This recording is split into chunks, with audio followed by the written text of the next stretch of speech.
எவர் ஒருவர் இந்த துவாவை படிக்கிறாரோ அல்லாஹு தாலா அவருக்கு கவலை கஷ்டம் நெருக்கடி எம்பிட்டு இருந்தாலும் அதை எல்லாத்தையும் அப்படி உல்டாவாக மாற்றிடுறான். அப்படியே மகிழ்ச்சியை கொடுத்துருவான், அப்படியே ஆனந்தத்தை கொடுத்துருவான், அப்படியே நிம்மதியை கொடுத்துருவான், அப்படியே அவர் சந்தோஷத்தில் இருப்பார்.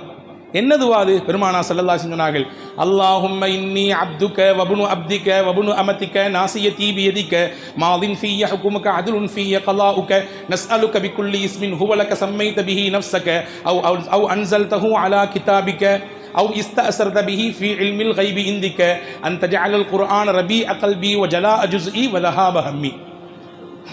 கொஞ்சம் மூச்சு விடுங்க அஜரத் அப்படிங்கிறீங்களா? இம்புடு பெருசு துவா சொல்லிட்டு நாங்கள் எங்கிட்டு போத?